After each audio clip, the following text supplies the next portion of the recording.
say you know for certain this is his biological child. You've been in tears because she calls out for her daddy, and he is not there. But you just stated in this courtroom that you didn't give her his last name because just in case he decided to deny her. Now, trust me, you don't get to see cases like this every day in paternity court. Ms. Boyd was furious with the defendant because he denied her daughter and left her without a father all her years of growing up. Now, she is in court, demanding a DNA test to prove the defendant is the father. The situation began like this. Ms. Boyd, you say the defendant's paternity denial destroyed your daughter's childhood and has caused emotional distress. You are here asking this court to order a paternity test to prove that Mr. Henderson is Regina's father. Is that correct? From that smile, it looks like Ms. Boyd might actually be telling the truth. After explaining the type of relationship they had, Ms. Boyd went on to tell the judge about the night they kicked it in bed. Oh, trust me, what she said was quite unexpected. He told me to meet him in the back, so when I met him in the back, he snuck me in the house because he said he was home alone. So what happened that night, Ms. Boyd? What happened that night? It wasn't even that night. It was in the daytime because I'm not allowed to be outside at night. So anyway, he took me in, I guess I don't know who room it was, but we did it. I didn't even think it could have been his baby. That's what I'm talking about. That's what I'm talking about now. You told the truth right there. But hold on, Mr. Henderson. Well, Judge Lauren is right about that. It doesn't have to go that long for a baby to be made. Anyway, Mr. Henderson remembered things quite differently. When the judge asked him to give an account of the fateful night, this was what he had to say. She came into the room, and when she took off her clothes, I said, not now, not now. I was too blitzed. I was high. She took off her clothes, and then when I took off my clothes, that was it. It was over. And then she said, what's wrong with you? I said, I'm done. These two need a room. But something quite funny about the story was what Mr. Henderson was telling the judge. He claimed he never had sex with Ms. Boyd, even though they had no clothes on in the bedroom. Do you believe that story? Because I for sure do not. Okay, all right, now I get what happened. So you left that night feeling like you did not have sex with her because there was no penetration. No sex. You left that night saying, I just had sex with Mr. Henderson. Yeah, Your Honor. At least we know Ms. Boyd did not enjoy the night they spent together. Here's where things take a different turn. While she was intimate with Mr. Henderson, she was also messing around with another guy. When she eventually found out, she was pregnant. She felt the baby could not be for Mr. Henderson, and this was why. I was pregnant. That's why I didn't think it was his. That's what I mean by I wasn't experienced, because it happened so fast. I didn't know I could have been pregnant by him. Just that fast. But you were admittedly saying you were also being intimate with somebody else at that time. Exactly. Were you using protection with that person? No. When you got pregnant, did you tell that other man that he could be the biological father of your daughter? That's why I thought he was the father. And he the one confronted me. Did she just say Mr. Henderson confronted her about the baby? Something sounds really off with both of their stories. Now, Mr. Henderson did admit to taking the baby to his mother. But when he got to his mom and asked her if the baby looked like him, she said it looked nothing like him. Took the baby. She came with me. She waited out there on the porch. And I had the baby. I said, Mom, who does baby look like? And my mom said, who baby is that? I said, who the baby look like? She said, she don't look like you. It don't make any sense. So, Ms. Boyd, Yes, ma'am. who did you tell her biological father was? It was the other man that I thought was her father. Okay, so you told her that man was her biological father. I guess we know where the problem is now. But if she told her daughter that the other man was the father of her child, why then is she in court trying to prove that Mr. Henderson is the father of her daughter? Well, here's how that came to be. And trust me, it will leave your jaws hanging. Mr. Henderson contacted me on Facebook saying, I'm your daddy. And then I'm like, is he trying to talk to me? Because he had his cat daddy blue suit on. And I'm like, then he went on and said, I used to date your mom. I'm like, oh, okay. So my mom was in the room at that moment. So I asked her about Mr. Henderson. She said she forgot all about Mr. Henderson. So Mr. Henderson reached out, but it makes no sense. If he already felt the baby did not belong to him, why did he try to contact her on Facebook? As you would expect, the judge asked him. And this was the reason he gave. I was going down my Facebook page, and I see Renee's name. Her daughter's name was Regina. I said, let me, just joking. Hey, I'm your daddy. Oh, come on, you were that. I said, I'm your daddy. Hold on. Okay. You joking. Joking. This man So if that was a joke, what kind of joke is that? Why would you be that ignorant and that cruel? Oh, come on, Mr. Henderson. He admitted being her father to play a joke? Who does that? He could lie all he wants, but the results of his DNA always reveal the truth. The judge requested the results, and this was the verdict. Mr. Henderson, You are her father. Very nice. You are her father. You know, I want to say, I want to apologize to him because he did try to tell me in the beginning. But I just hope you really do step up in her life because she really needs him. I will. You're very blessed, Mr. Henderson. Yes. You know, this has truly been a saga. After recently reuniting with her father for the first time in years, Ms. Palmer refuses to allow her 3-month-old baby to have the same faith. She dragged the defendant, Mr. Ross, to prove to him that he was the father of her child. Now, their messy situation began with Ms. Palmer saying, Your Honor, it's hard. I deal with it only because I'm a mother. And it's just like... Your Honor, first of all, we use condoms every time we had sex. We never use condoms, Your Honor. He's denying your child, as we can see, Ms. Palmer. Am I correct? Yes, Your Honor. You're raising the child alone? Yes, Your Honor. With absolutely no help from Mr. Ross? Correct. Jace is 3 months old? Yes, Your Honor. That statement definitely hurt Ms. Palmer. What even hurt her the most was the fact that she was the one taking care of the baby. Well, guess what? Mr. Ross did not deny the fact that he had not contributed to the upbringing of the child. His reason was based on the belief that the child was not his. Your Honor, I'm not gonna do nothing for a child that I know is not mine. And so you admittedly have not done anything for this child? No, I have not. All right. Anything. So talk to me about the nature of this relationship. I met Jessica in Birmingham, Alabama at a gas station. It was cold outside, she was pumping gas. She had a daughter in the car. So I walked over and asked her, could I pump her gas for her? So she wouldn't have to stand outside in the cold. So I got done pumping the gas, asked her for a number because she was looking good. Oh, wow. He wasn't going to waste any time at all. Anyway, he made it to her house, and they ended up getting intimate after they had just met. Mr. Ross also pointed out that when he asked Ms. Palmer to get into a relationship with him, she said she was not ready to be committed. I asked her for a serious relationship. She told me that she wasn't ready yet because she was still messing around with other guys. Oh, so you went over there, you all had sex this first day after meeting at the gas station one day, the next day, good morning, and the next of y'all were in the bed? Yes, Your Honor. All right, so you have sex, and then you continue to have sex for 2 weeks. Yes, Your Honor. You want to get serious with her. Yes, ma'am. But she says to you, no. As Judge Lauren said, she was being honest. After messing around and kicking it in bed, Ms. Palmer found out she was pregnant. When she went to see the doctor, she found out that her conception date was around the time she slept with Mr. Ross. But he had a different story to tell the judge. After this breakup. Your Honor, about a month or two later, she sent a picture text message, which was a pregnancy test. I asked her what's the pregnancy test for. She tells me that it wasn't for me, it was for the other guy she thought was the father of her child. Wait, what? Your Honor, I told him that it was someone else. Well, if that's the case, she had to been sleeping around then. Well, yeah, then this doesn't make sense, Ms. Palmer. So you accidentally send this pregnancy test to Mr. Ross, but you thought you were sending it to the other guy? I'm not gonna lie, Mr. Ross has a solid point. If I were in his shoes, I would most definitely have doubts about the baby. As if that was not bad enough, Ms. Palmer told the other man she was sleeping with that he was the father of the child. When the judge asked her why, this was her reason. In the beginning of August, me and the alleged father, we got a DNA test. And in the midst of us getting a DNA test and the results came back, I immediately contacted Mr. Ross. You immediately did? Yes. And what did you say when you reached out to him? I asked him to do a DNA test for me. And he told me that he was not the father. And then it's just like got to the point where he wanted to, you know, he started claiming my son, sending pictures, everything. After that back and forth, Ms. Palmer told the judge that she could remember a point in time when Mr. Ross believed he was the father of the child and was willing to take care of her and the baby. After a while, all that changed. I mean, he used to say that he used to look like him. He always said, my son this, my son that, and then it's just like all of a sudden it changed. I never said that child looked like me. I mean, that's a newborn baby. You gotta... Regardless if like, it's newborn or not. Like, go to him now. If my son and his was side by side, you would think it's the same exact baby. No, you wouldn't. Real light. He even told me that my son is not his son because my son doesn't have good hair.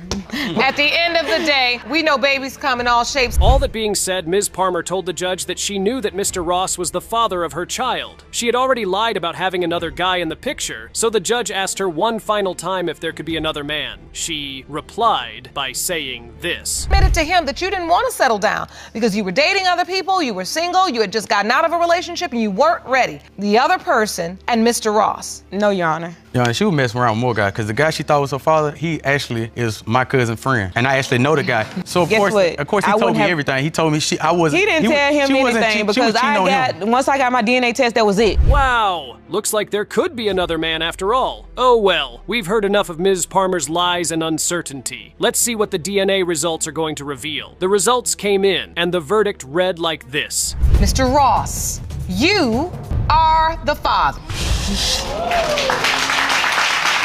Are you gonna step up and be his father? I was without my father for 23 years of my life. Yeah, he'll take care of him.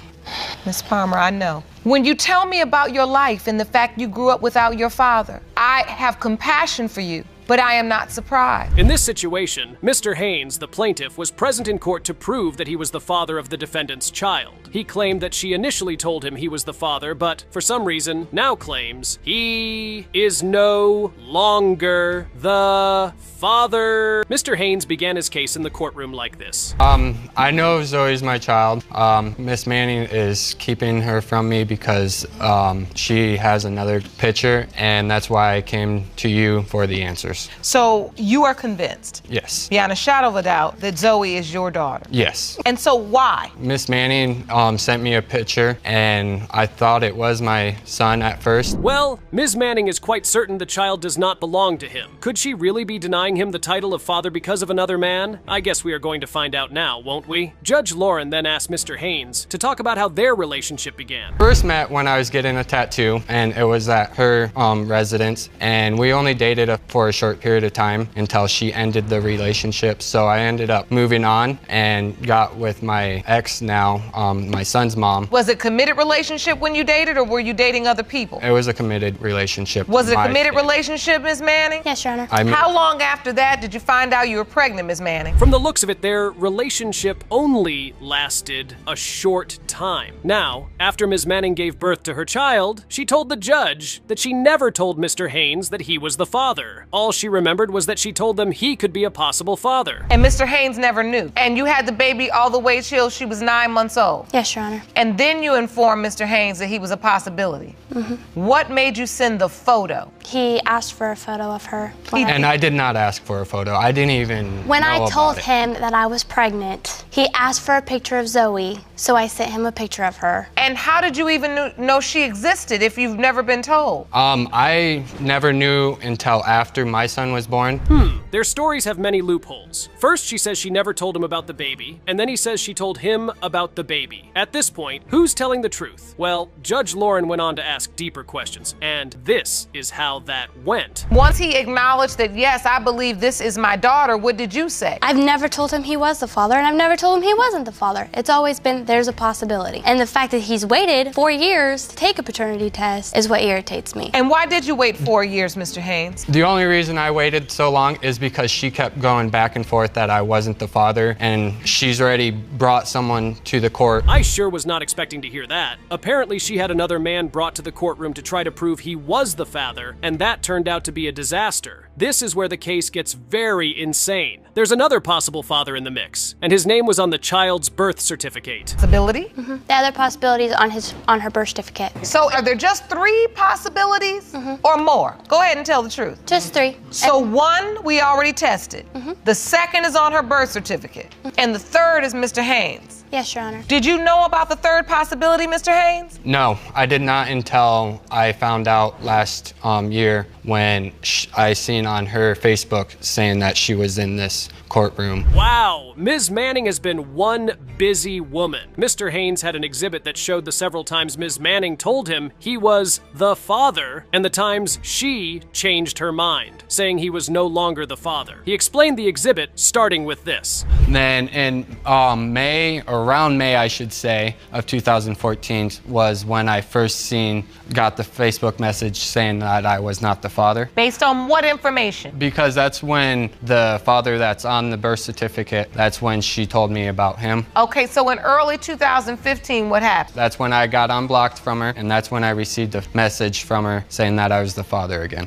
One could only ask why Ms. Manning kept playing games with Mr. Haynes, because what she did was just very cruel. Moving on, Mr. Haynes was not alone in the courtroom. He had his sister as a witness, and when she took the stand, she had to say something about the situation. For 2.5 years. She has repeatedly sent him messages saying that he is the father and isn't the father. She's dragging him through hell, pretty much. When he is the father, he's Your Honor, happy and wants to I don't actually try and understand take... how I'm dragging him through hell when it's been, there's a possibility, let's get a DNA test. Okay, so Ms. Wickwire, you're reading these messages. Yes, I am, Your Honor. He's sharing them with you. Yes. And what what is her reasoning behind saying he is, he isn't, he is, he isn't? Why would she be going back and forth? Damn, if that's the reason behind her mind games with Mr. Haynes, that's just going to be a heavy amount of wickedness on her path. Another crazy thing about this case was that even with all the back and forth about him being the father, or not being the father, Ms. Manning's never allowed him to build a relationship with her daughter. Between Mr. Haynes and Zoe? No. You have not.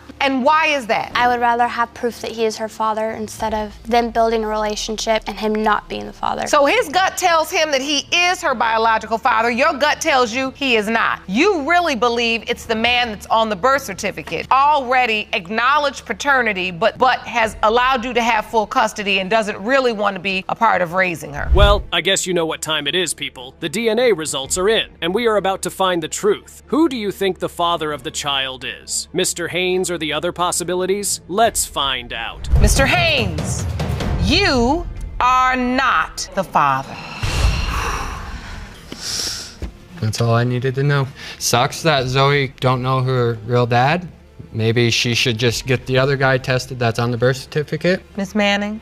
Yes, Your Honor. Are you positive that the man on the birth certificate is her biological father? He might have been way younger than she was, but in Ms. Hernandez's eyes, he was her everything. Their marriage came to a sad end when they started to have doubts about the paternity of their baby, and now, Ms. Hernandez wants to prove that her now divorced husband is the father of her child. It all began like this. Ms. Hernandez, 4 years ago, you met and then married your much younger but seemingly perfect man. You say your estranged husband started denying you and your now 3-year-old daughter, Leighana, only after he found another younger woman. It's heartbreaking. It's hard for me to put my daughter down to sleep. All she does is says, "Dad, dad, dad, dad," all day. That is just heartbreaking. You can only imagine how the child must feel waking up every day and not seeing her dad. How did this couple even end up in such a messy situation? Well, we are about to find out. I was at a friend of mine's house. Okay. He comes up about an hour later walking up to my friend's house. Okay, so he came over your friend's house. Yes. And you met him. You Yes. all met. Yes. Did you immediately hit it off? Yes. All right, so Mr. Hernandez, you liked her, she liked you, you all started a relationship. Yes. Later on got married. Yes. Must have been one hell of an argument for her to kick her husband out of the house. Anyway, Ms. Hernandez told the judge that after kicking him out, she found out she was pregnant and told him. Mr. Hernandez, however, remembered the situation like this. What made you doubt? What were you told? I was told that her ex was in the bed. Someone told you her ex was in your bed Yes. while you're out fishing. Yes. Who told you that? A family member. A family member of yours or hers? Mine. How would they know who I had in my bed? They seen him. Yeah, coming out of the house because you and him are friends. Wait, what? That can't be true because if it is, Ms. Hernandez has a lot of confessing to do. Now here's the thing. Ms. Hernandez told the judge that when she told her ex-husband she was pregnant, he was initially very excited to be a father. Wait, when you tell him, was his initial reaction, well, it's not mine, it's your ex's? No, he was happy. Oh, really? He was happy. Were you that I was happy when pregnant. you found out, Mr. Hernandez? I was happy at first, but then after the pregnancy at the hospital, that is when everything After changed. the birth at the hospital? Yes, Your Honor. What happened at the birth? 2 family members came to the hospital and told me that's not my kid. Oh, wow. I mean, if that happened to me, I would most definitely have doubts about the child, believe me. But of course, Ms. Hernandez claims she was just hearing that for the first time. But hold on, your ears are about to be wowed by what you're about to hear next. He wanted me to name her his last name. I didn't want to. Just in case something like this happened, that he denied her. There you go. Now that's a first. You didn't give your child her father's last name just in case he says, I'm gonna deny her, I don't think this is my biological child. Oh, I'm definitely siding with the judge on that one. I mean, the expression on her face says it all. That just didn't sound right at all. Mr. Hernandez went on to make another shocking confession, telling the judge that anytime they got into an argument, she would always say he was not the father. She says that I'm not the father. That's a lie. That is a lie. I never once said that. She is the witness. She heard it on the phone. She seen it on text messages. Miss on everything. Sandoval, what have you heard? I've heard and read messages from her and her herself say, "You're not the father, sign over the rights for the child." Now, this whole situation just sounds very messed up. Judge Lauren was getting tired of not getting the truth, so she decided to reveal the DNA test results. Trust me, you aren't ready for what they are going to reveal. Mr. Hernandez, you are the father. Told you. I can see that made you emotional. Do you feel a level of remorse and regret because you've pretty much Yes. missed 3 years of her life? Yes. She's talking. She knows her colors. And you never called me. I'm not calling you. No, we're not doing this. What you're not gonna do is do this. Well, well, folks. Looks like we've got another wild one on our hands today. This young man, Damion, was on a mission to find out who his real dad was, and his mom, Miss Johnson, was not holding back. Turns out, she was a bit of a wild child back in the day, and poor Damion had 6 potential fathers to choose from. Couple of questions. The first question we asked Mr. Slaughter was, what was the nature of your relationship with Miss Johnson, and how did you find out about Damion? We met through a mutual friend. I know might have been sometime in the early 90s.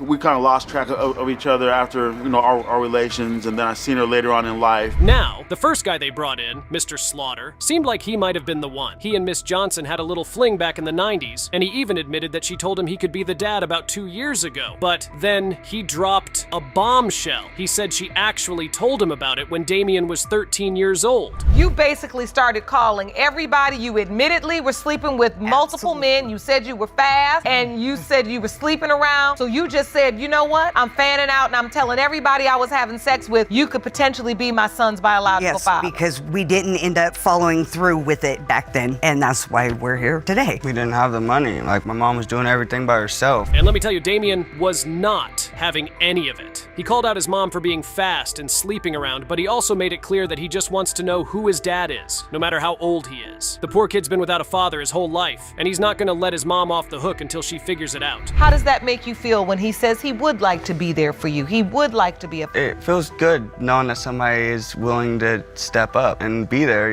if they are my dad, It'd just be nice to know who my dad is, just be able to call somebody dad. Of course it would. And I want you to understand that every person has that desire, and that's why we do this, for you. Miss Johnson, your son... Mr. Slaughter seemed to have a change of heart, though. He told the court that if he's proven to be Damion's dad, he's ready to step up and be a good role model and mentor. Damion seemed touched by that, saying it would be nice to have a dad in his life, even if it's a little late in the game. I feel in my heart that he's Damien's, and that would be the only one to carry on his name. And that's why the stakes are so high. Absolutely, because that's 22 years of her son, her brother, that they missed out on. Well, yes, but they missed out on it, Miss Johnson, and I want to say this to you respectfully, because what I appreciate about you... But then the judge dropped another bombshell. There's 6 potential father, a guy named Mr. Harmon. Miss Johnson admitted that they had a few sexual encounters, and that's why he could be the dad. Poor Damion. He just looked like he wanted to crawl into a hole and disappear. You could see the pain in his eyes. Wasn't one. We hung out a couple times and had a couple sexual encounters, and that was it. There was nothing whatsoever. So this was just sex? Yes. But it was unprotected. Yep. Which is why you say he could potentially be Damion's biological father. Right. Well, Mr. Harmon is here. And we'd like to hear from him. Jerome, will you please escort Mr. Harmon into the courtroom? The judge, bless her heart, really tried to lift Damion's spirits. She told him that he's an incredible young man and that he should never feel like he's not worth it. She promised they'd keep testing everyone until they get the answer he needs and that he's not going to be in this fight alone. So you have been friends, yes, and you've seen Damion, yes, been around him, yes, but you never knew he could potentially be your biological son? No, I didn't. I have other kids, but I don't think that he's mine. So, Ms. Johnson, how did you tell Mr. Harmon he could be the father? I mean, he says he knows you. He's seen I'm still Damion. friends with Mr. Henley and Mr. Slaughter. Then they brought in Mr. Harmon, and the plot thickened even more. Turns out he and Miss Johnson have been friends for a while, but he had no idea Damion could be his son until just 4 weeks ago. The judge was clearly frustrated, wondering why Miss Johnson waited so long to bring this guy into the mix. I don't care what it is, and I want you to know that there are people that will go to war with you to find out the answers you need. And honey, you will never be in this fight by yourself. You got a soldier in me. You understand?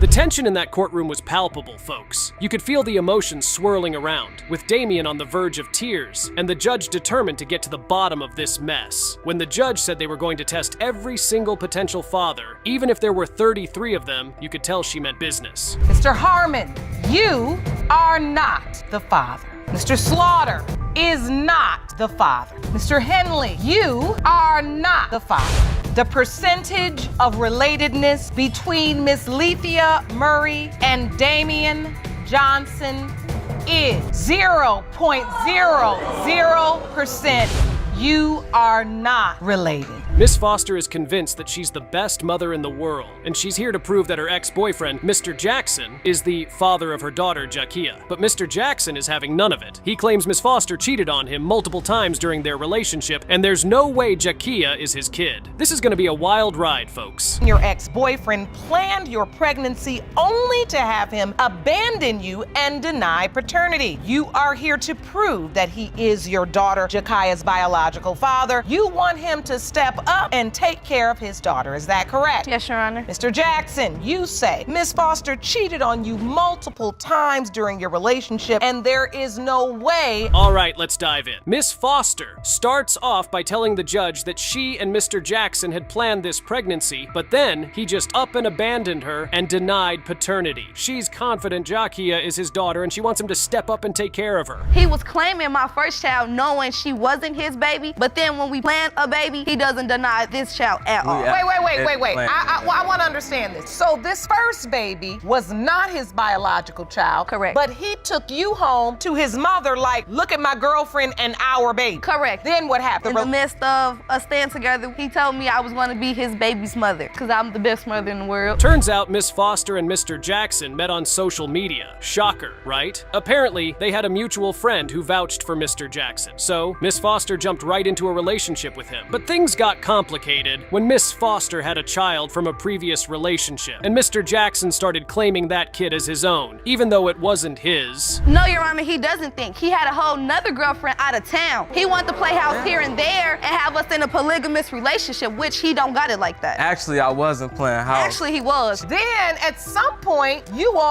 found out you pregnant again. Yes, Your Honor, after he left out of town again. So what happened? I was talking in a relationship with him, and when I found out he was in a relationship with the other female. Now, the real drama starts when Miss Foster reveals that she got pregnant with Jakyah while Mr. Jackson was out of town with another woman. She says she was sleeping with 2 different guys around the same time, and she's not sure who the father is. But she's convinced it's Mr. Jackson, even though he's adamant that he's not the dad. But you still in my mama's house when I left, though, you feel me? That's pointless. I mean, that matters nothing to me. How many times I was like, you left, you brought me her, you left to go be with somebody else.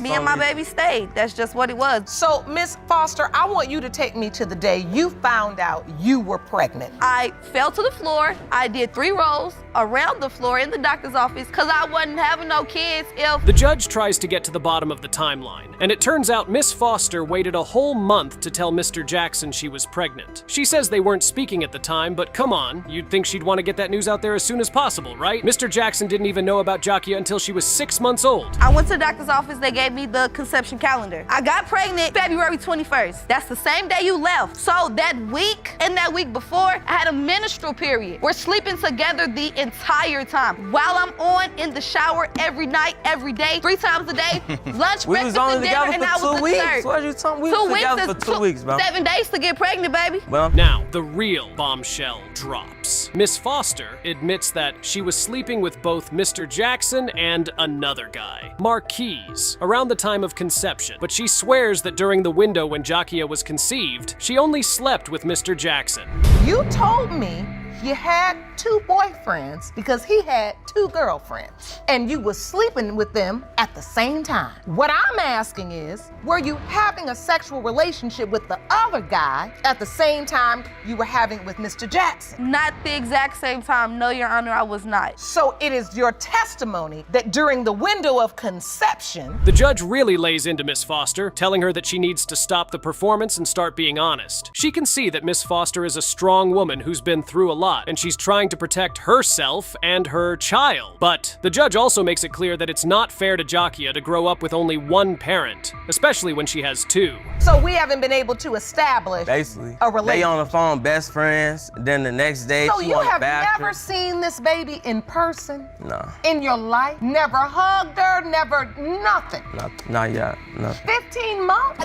This is the part that drives me crazy. Everybody know how to meet halfway to make a baby, but don't know how to meet halfway to come see the baby and establish a relationship with a parent. Now, the moment of truth, the DNA results are in. It's time to find out who Jakyah's father really is. Mr. Jackson, you are not the father.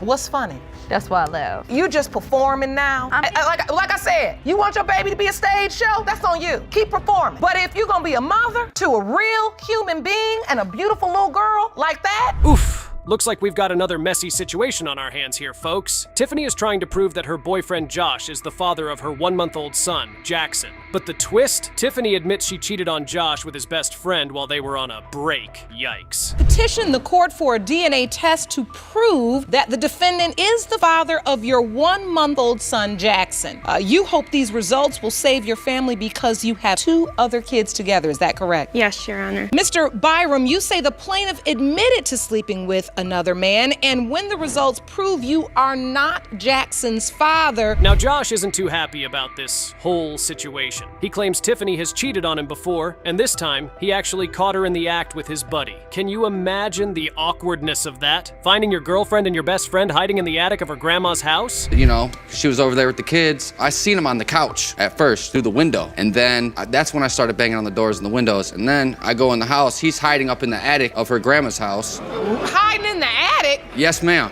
Hiding in the attic up in her grandma's house. I told him, you gotta... How did you find him in the attic? I started searching the house because I had a feeling that they were together. But Tiffany insists that she and Josh were on a 1-month break when she slept with his friend. She says Josh was dating someone else too, so she figured it was fair game.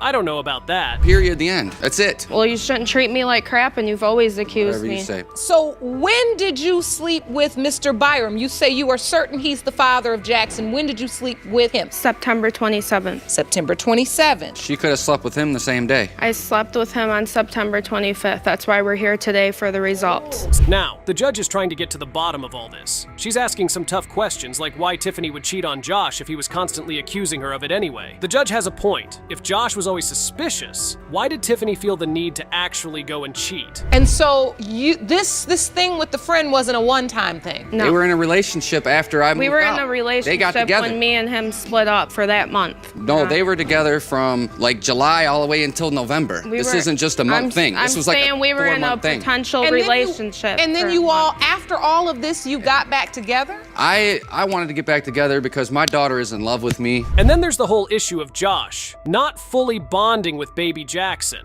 He admits he's having a hard time, saying he can't love Jackson the same way he loves his other 2 kids because he's not sure if he's the father. That's gotta be tough, not knowing if this little one is really yours. No wonder he's been keeping his distance. Or the other potential father? No, the other potential father is actually incarcerated right now, or else he would be here too. Dude's in prison. I've been taking care of her and both of the kids. Don't get me wrong, her grandma helps us out with diapers and stuff, but I've been taking care of her and our kids by myself. She don't work. I go to school. I go to cosmetology school, and the only reason I had to drop out was because I had the baby, so. Oof, the moment of truth is finally here. Both Tiffany and Josh look nervous, but for different reasons. Tiffany's hoping the results will save her family, while Josh is bracing himself for the possibility that Jackson might not be his. This is it, folks. Will the results bring this couple closer together, or will it drive them further apart? Mr. Byram, you are the father. Yes! Congratulations. Thank you. That really helped me out a lot.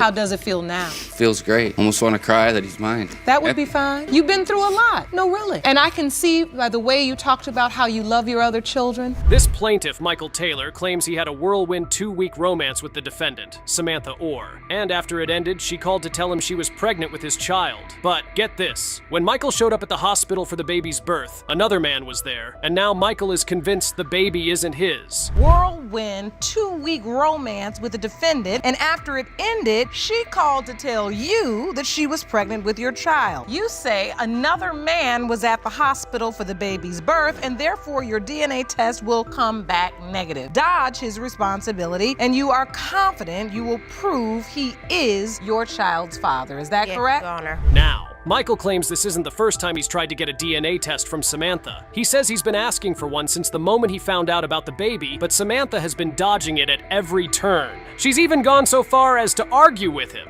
saying the baby looks just like him and that's proof enough. No, I'm not, Your Honor. All right, take me back. I want to understand how this relationship started. Offline, I met her offline dating website. Okay, June and then you all 14th. decided to meet in person. Yes, ma'am, June 14th. And so you had sex with Mr. Taylor? Yes. Unprotected sex? Yes. After meeting on a dating site? You said the relationship lasted 2 weeks? Yes, Your Honor. And how many times did you have sex within that 2-week span? All right, let's rewind a bit and get the backstory on how these two even ended up in this mess. Turns out they met on a dating website and decided to meet up in person. And after that first meeting, they were already getting busy. Unprotected, no less. Yikes. Talk about moving fast. September the 1st. Okay. Of 2016. And when you realize you're pregnant, do you tell Mr. Taylor? Do you call him? Are you all still even in contact? No, Your Honor. I call him. We were I not in contact him through Facebook to let him know I'm pregnant. No, So wait a minute, by the time you let me know she was pregnant. Did you say the baby is yours or it could be yours? Could be yours. Samantha claims they had sex more than 10 times in that first week. But Michael says it was only a couple of times the following week.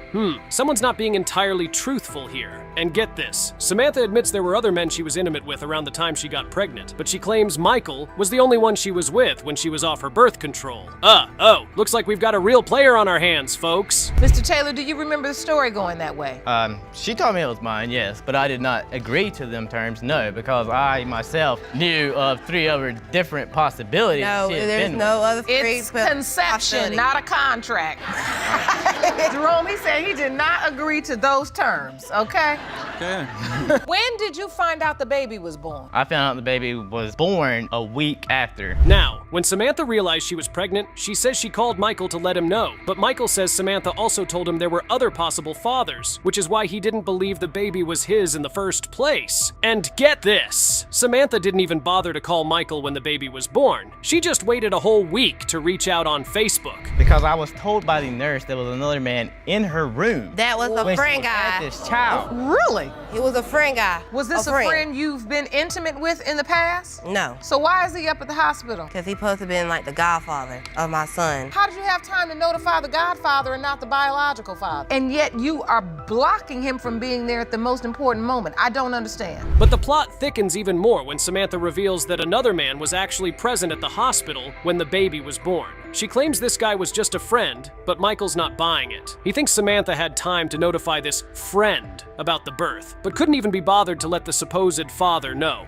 And then the next one you say, father like son with a heart, and you're holding the baby. Right, Your Honor, that was on her Facebook. And then the next one says, love my son. Yes, Your Honor. And then the next one says, first time me feeding him. So, Mr. Taylor, I will say this, the posts you put on Facebook, they look like you do want to be a part of this child's life. But the real kicker is when Samantha tries to pull a fast one and sends Michael a collage of pictures comparing the baby to another man, claiming that's proof the baby doesn't look like the other guy. Newsflash, Samantha, that's not helping your case at all. In fact, it's just making Michael even more suspicious. Did not tell me until Eric was a week old. I am unbelievably shocked. I do not know why. I do not know why I deserve it. What I want to understand is, For the fact of she had made me had doubt that he was not mine. how did she give you that doubt? Because she told me to take the pictures of her son off Facebook. Your Honor, she's basically harassed me that this is nothing but my child. She has the audacity to claim the baby has a crooked penis, and that's somehow proof Michael is the father, because he has the same condition. Wow, talk about grasping at straws. The judge is clearly not impressed, and even brings in a medical expert to weigh in on this whole crooked penis situation. Turns out it's not really a reliable indicator of paternity, but nice try, Samantha. 6 weeks early. And then Mr. Taylor said, here's DNA. Oh, I love my son. That makes... Picture of a comparison that she had sent me of me Let me see that, Jerome. and Eric, and another possibility to Eric. That's you on the bottom right. That's baby Right. Eric in the corners. Yes, Your Honor. And another man is on the top left. Yes, Your Honor. Why do you send them a collage of pictures with the baby? All right, the moment of truth has arrived. Time for the DNA results. Mr. Taylor, you are not the father.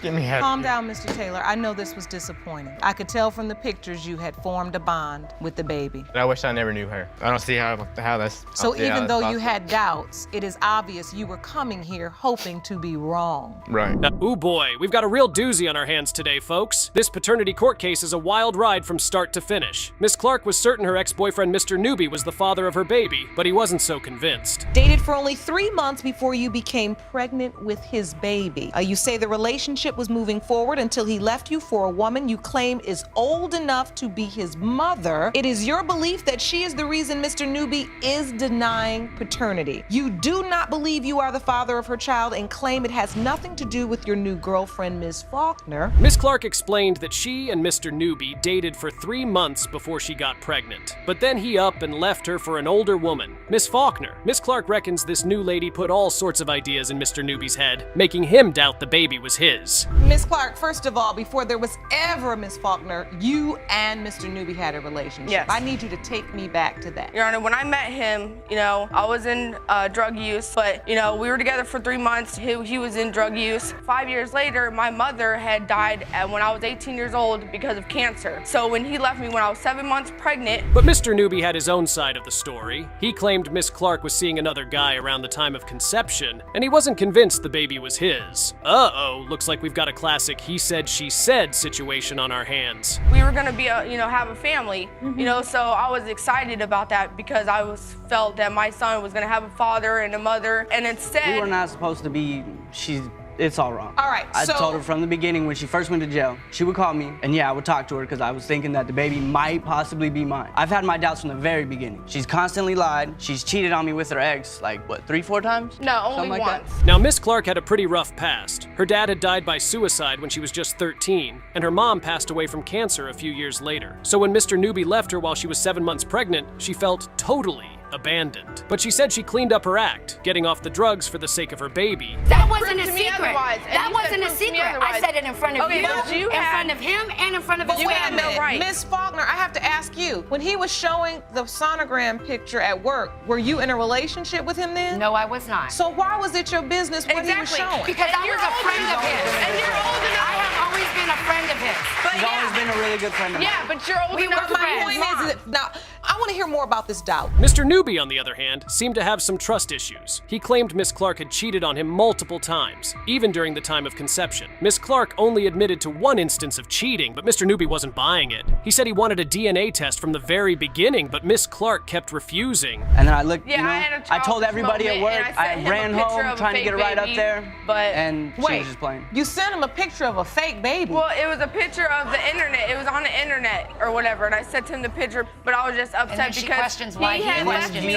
Okay, he had left me. What was your intention behind sending the picture of the fake baby? I need to understand that. Things got even messier when Mr. Newby mentioned that Miss Clark had sent him a picture of a baby, pretending it was their son. What? That's just plain messed up. Looks like Miss Clark was trying to get Mr. Newby to show some interest in the baby, even if it wasn't really his. Not cool at all. The day after my son was born, I said, you can come up here and see the baby, but do not have her drop you off or come to the hospital. He said, oh no, I'm and what does it matter if I drop him off? I was the only one willing to give him a ride to see his own kid. That's disrespectful. I have kids. I know what it's like to be a single mom, and I would not be with Jesse if he would not take care of his responsibilities. If you really wanted a father. And then there's Miss Faulkner, Mr. Newby's new girlfriend. She seemed to be stirring up all kinds of drama between the exes. When Mr. Newby was showing off the sonogram picture at work, Miss Faulkner apparently told him to put it down, saying he didn't even know if the baby was his. Mr. Newby has reason to believe that he could possibly be the father. He has been there. Why would you have any issue with him being there until he Her son has been at our finds house. out otherwise? We have watched her son. Yeah, we have babysat for her. So that goes back to when he was holding up the sonogram picture. Why'd you tell him to take it down? I didn't tell him to take it down. I said, why are you showing a picture of a baby you don't even know if it's yours? But the real kicker was when Mr. Newby said he'd fight for custody if the baby turned out to be his, because he thought Miss Clark was an unfit mother. Whoa, those are fighting words. He brought up how Miss Clark had used drugs while pregnant, putting the baby at risk. Now, Ms. Clark, how have you tried to get him in your child's life? I would call him and ask him if he can watch him or whatever, if he wants to see him. He said, I can't right now, I'm busy. That is I not want true. to take care of the baby. I tried taking care of the baby. You would not let me. Okay, you only bought, how many diapers have you bought? You only bought 2 packs of diapers. You haven't even bought we bought stuff for the baby, she refused. She said, because Joanne got it, I don't she didn't want want none of it. Because I bought it. The judge seemed to be on Miss Clark's side, though. She pointed out that Mr. Newby and his girlfriend didn't exactly have their lives together either, with both of them looking for work. The judge said she didn't see any evidence that Miss Clark was an unfit mother, and that Mr. Newby needed to step up and be a dad if the baby was his. So, is the baby his? Mr. Newby, you are the father. It's not a bad thing. Like, I never tried to deny him. I just wanted some clarity. You did deny him. I will defend him in this. He did not tell this court he denied him. He told this court he had doubt. That would indicate that Miss Clark is an unfit mother. But I am a firm believer that fathers have a huge role to play in their child's lives. Are we clear? Yeah. Court is adjourned. Thank you. Brown presents his case before Judge Lauren, claiming that his supposed daughter, Amira Brown, is not his. He adds that he suspects that Amira belongs to Jonathan Fowler, whom Brown had caught sleeping with his wife, Whitney McKinney, on camera. Meanwhile, McKinney can only hope that Amira's Brown's. Her words, not mine. I just hope that he's the father of Amira Brown. Hope that he is. Yes. So are you saying that you really don't know, but you truly hope? Yes. Okay. That's why we're here. Mr. Brown, yes, sure. You do not believe you're Amira's biological father? No, I do not, because when she was born, she did not look like me. And I waited, I gave it time to see how she would look, and more every day that I look and take pictures with Amira, she has his face, and it bothers me a lot. So you feel Amira looks like the man you saw on the sex tape with your wife? Yes, I do. Right, the tape. It's kind of wild to have seen a video of your wife being intimate with another man. In such situations, even if the baby in question looks like you, the hurt of seeing that video would make you doubt the paternity of that baby. But in Brown's case, he claims that the baby does not look like him one bit, and feels that Amira looks like the other man. How did Brown come across the said tape? Well, one day the girls, they like snatching her phone, so they grabbed her phone. Before they could even get into the video, I grabbed it and it pressed play, and I seen the beginning of the video, and I didn't see what I liked, so I just disclosed it. I didn't watch the whole video. The video came up, or you went looking to see what was in her phone? They were scrolling through her pictures, whatever, and before they could even get to it, I grabbed the phone. Oh, because you knew it was something inappropriate. Yeah, it didn't look right. It didn't look right. It looked like a video. So, I clicked on it. I didn't like what I seen, and I disclosed it. Miss McKinney, how do you end up with another man doing a sex tape? I mean, at the time, me and Mr. Brown was off and on. How did you meet the other man? I met him on a dating website. We started talking online. Whoa, that's a lot. Now, the man, Jonathan, was brought into the courtroom because, at this point, he was most definitely needed. So, in the court, Jonathan was asked to give a quick rundown of how he met McKinney. Here is what he said. I met her the ending of 2015 going to 2016. So, this is my question. Sure. What did she say? Who did she say Mr. Brown was? She never told me. She said that she just got out of a relationship and that they was done. All right. So you started having unprotected sex with Miss McKinney. Yes. And you all had sex all of 2016. Correct. When did you find out she was pregnant? Well, me and Miss McKinney met up, and she told me she was pregnant in June of 2017, summer. Okay. Yes. Man, this just keeps getting messier. Meanwhile, when McKinney's husband, Brown, found out she was pregnant, it didn't occur to him at the time that the pregnancy might not be his. But all of a sudden, when McKinney had complications with Amira's birth, Brown claims that he started having paternity doubts. In fact, he didn't sign the birth certificate because of this, as he kept questioning why the baby looked different. That Amira, I said, hey, when I was born, I was pale. But wait, look at her lip. Why does her lip look so fat? That's not my lip. My lip does not look like that. Oh, no, it does not. So from that timing, I put it in my head, I'm like, wait, okay.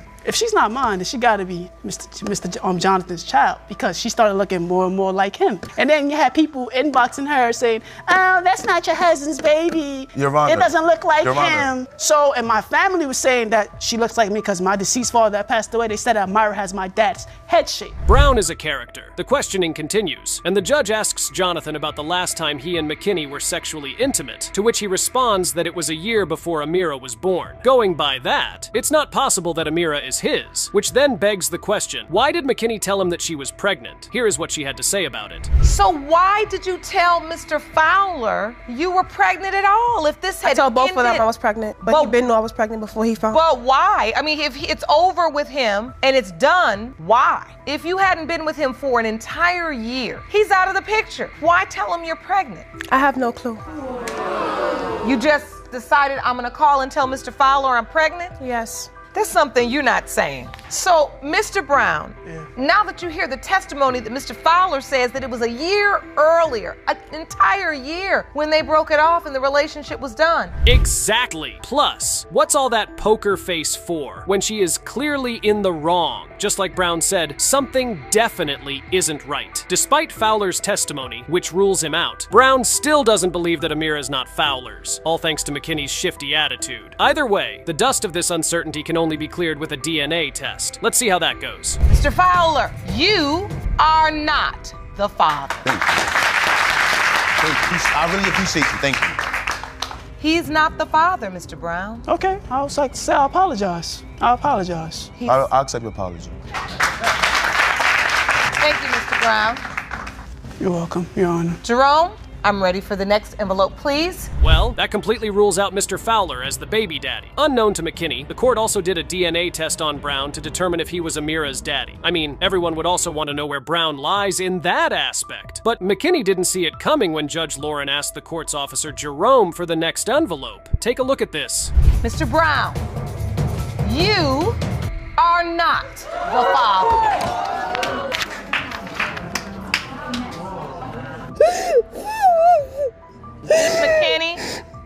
McKinney, are you okay? Jerome, help her. Jerome, help her. Jerome will help you up, Miss McKinney, and I want you to sit in the chair. I want you to come up. Someone call the medic, please. Whoa, I did not see that coming. But why is she crying, though? Is it that she desperately hoped that Brown was Amira's father despite having multiple sexual partners within the window of Amira's conception? I don't know what to call this. However, the most shocked one is Brown, who I think had some hope that Amira would be his after Fowler was ruled out. What are you feeling in this moment? I'm actually shocked. Neither one of us is dead, and I'm just like, wow. I need to ask you, do you know who her father is? No. Well, I need to ask this respectfully. How many other possibilities are there? Do you remember?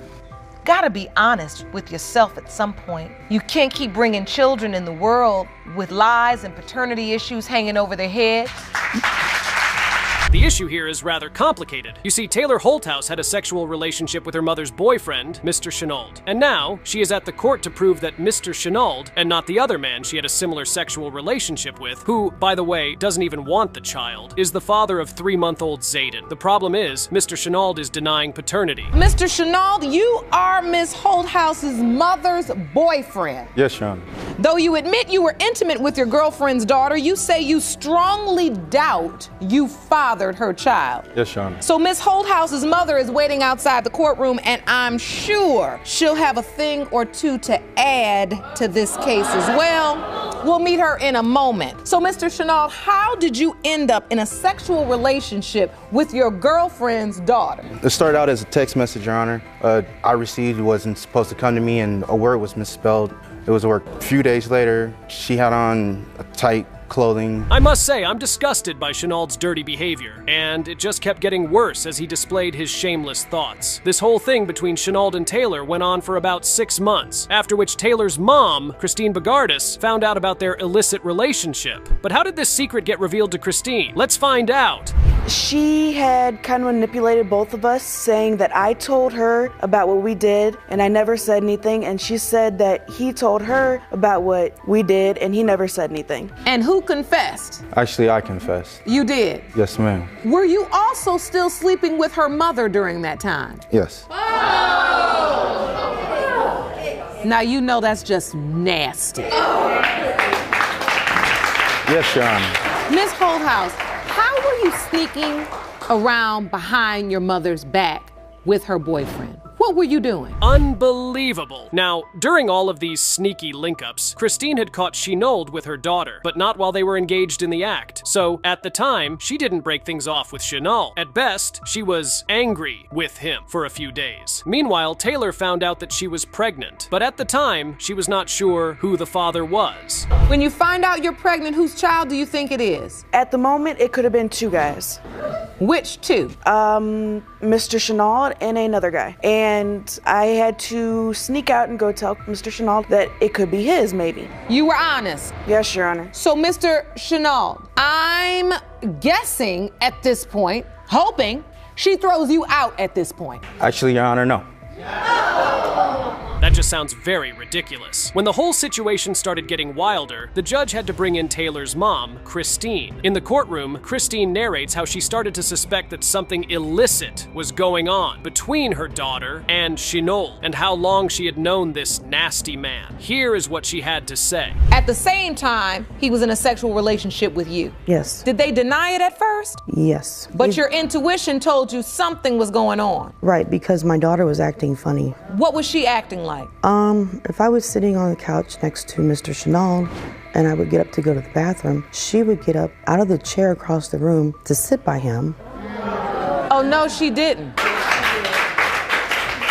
Now, you have a 10-month-old child by Mr. Shinaud. Yes. And you may have a 3-month-old grandchild who's also your child's half-sibling. Would you imagine that? Shinold's nasty shamelessness really knows no bounds. This is already a difficult situation. On top of that, they were all still cohabiting. Oh my god. At the same time, the judge still has more questions for Shinold and Taylor. However, after hearing their responses and seeing their body language, she concluded that they had to use a lie detector.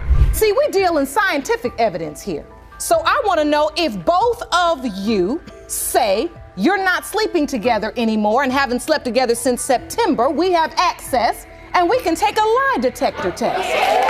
It sure would calm your wife-to-be's fears if you pass that, and maybe this relationship could move forward like you want it to. Are we willing to consent to the lie detector test on the question of whether or not you all are still sleeping together? The fact that these two are most likely still having sexual intimacy with each other even at this juncture is unbelievable. Anyway, the DNA test has been done, and the result of whether Shinold is the father of Taylor's 3-month-old baby will be out any moment now. At this point, nobody can be as tense about the result as Christine. But let's find out what it says. Mr. Shinold, it has been determined by this court. You are not his father. Thank you, Your Honor.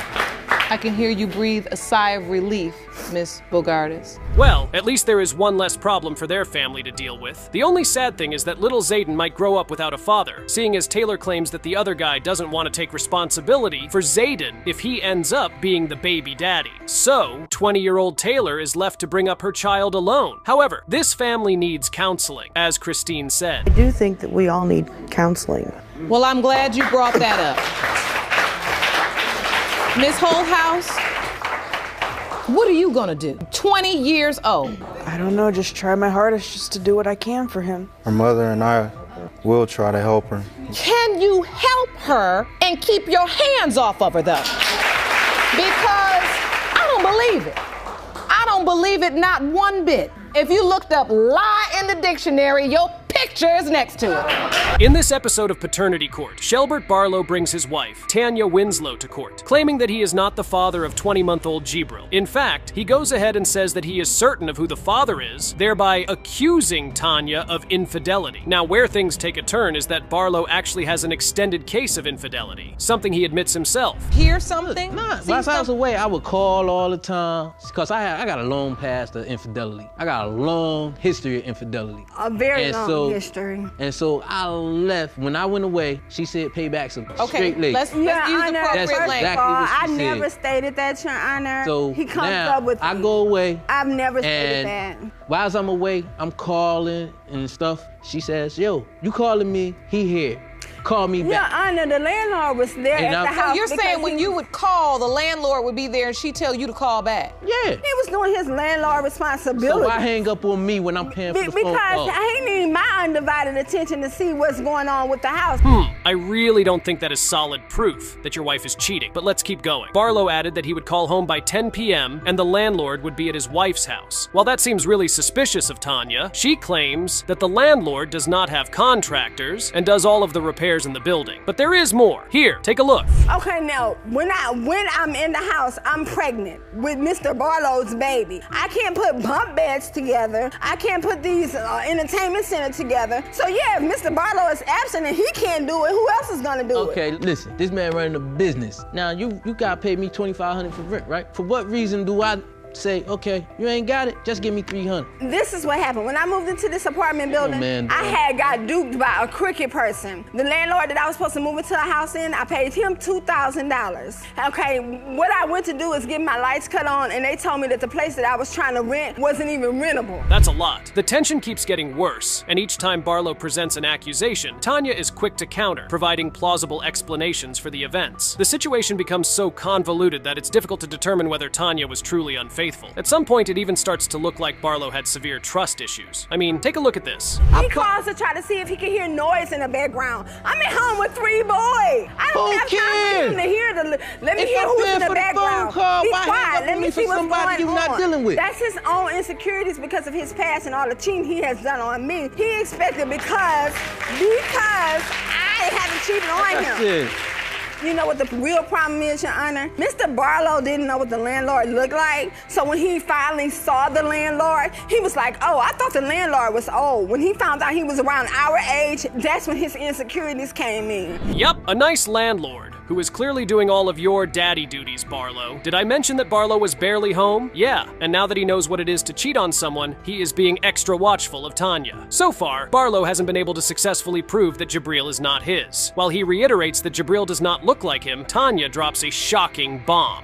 He doesn't look like me or Mr. Barlow. So now that leads me to believe the only way that this baby is not this man's child is if he's not mine. I believe something happened at the hospital, and it would devastate me, Your Honor. I have a strong connection with my son.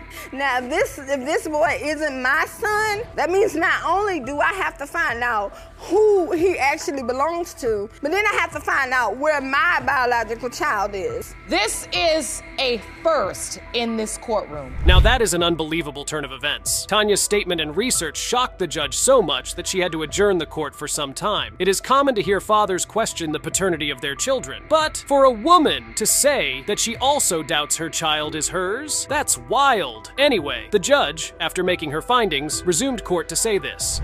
We're back in session in the case of Barlow versus Winslow. You've claimed this child could have been switched at birth. Yes, Your Honor. So I needed to go back to my chambers. I needed to do some research. I needed to look through the results. I had to find the maternity portion of the results so that I could confirm whether or not you are, in fact, Jabril's mother. These results state that the probability of maternity is 99.9999%.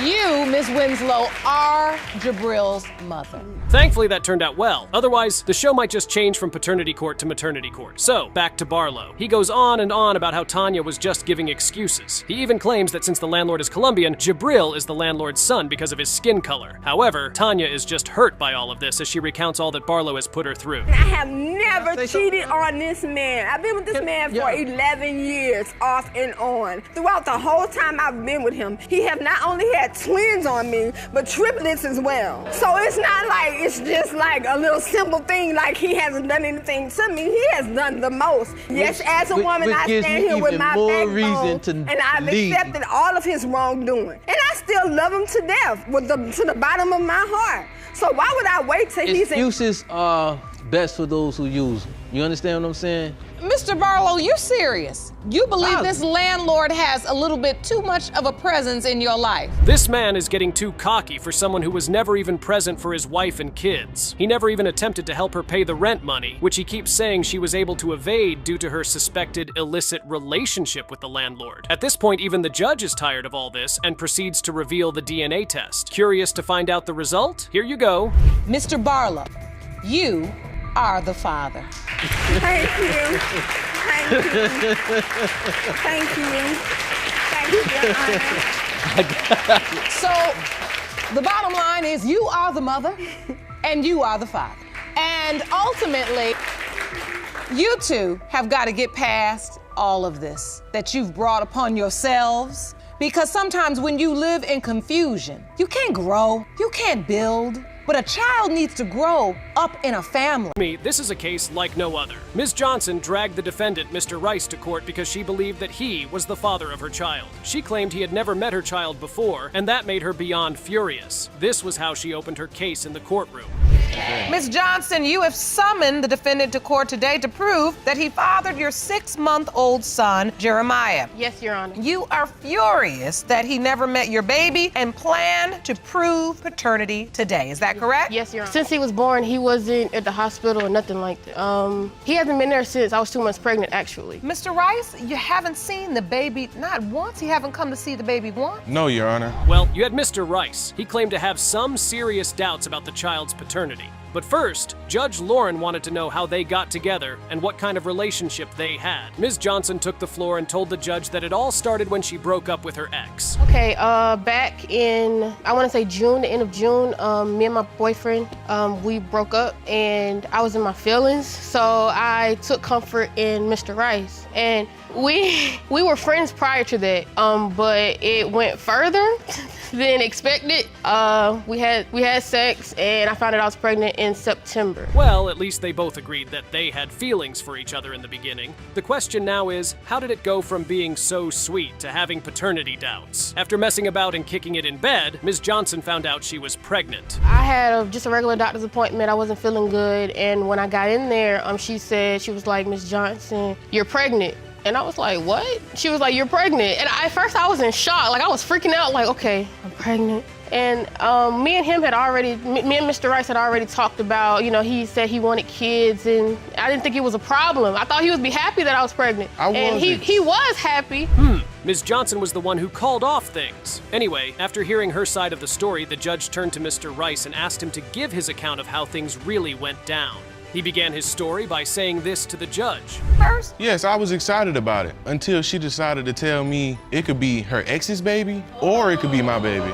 So tell me the story. Tell me exactly what happened. She comes to you. How does she tell you that she's pregnant? First of all, I had left my phone in my brother's car. I was at school. Okay. And he came and told me about it. And then I got on the phone with her and she told me. So how did he tell you it was on your phone? Because she was calling my phone. Oh, she was calling. I messaged his friend. That explains why he was initially very excited to be the father of the child. Now, when they went for one of Ms. Johnson's appointments, Ms. Johnson was told that she had an STD. It gets even crazier after that. The following day, the doctor reached out to Mr. Rice and told him he did not have an STD. Well, we go on, I go to about one doctor's appointment with her. And after that, she tells me she has an STD. I say, okay. So I go to the doctor, I get checked, I take the medicine. But the doctor calls me the next day and tells me, sir, you don't have an STD at all. That doesn't make sense to me at all, Your Honor, because if it doesn't make sense, I wasn't having sex with anybody but him during the time. So there was no way that he didn't have it because I wasn't sleeping with anybody else. That reply sounds very suspicious. Why would you just say you didn't cheat out of the blues? Ms. Johnson is definitely hiding something. Even with that revelation, she claimed she had not slept with anyone except Mr. Rice. As you would expect, he did not believe her.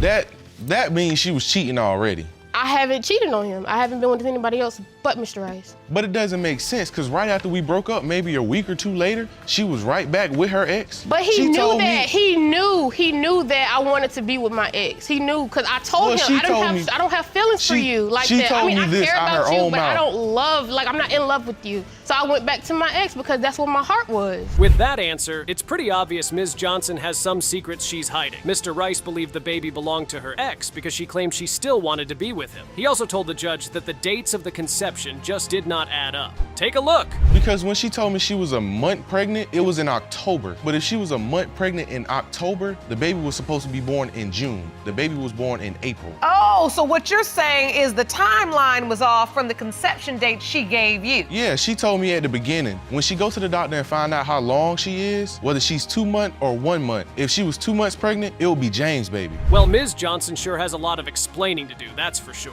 Now, to her surprise, Ms. Johnson's ex was in the courtroom, ready to tell his own side of the story. When he walked up to the podium, this was what he told the judge. When we got back together like September, I've been there since day one. Like doctor's appointments, changing pampers and everything. Mr. Rice believes that you and Ms. Johnson were still sleeping together during the time they were sleeping together because she admitted she got an STD and he did not have it.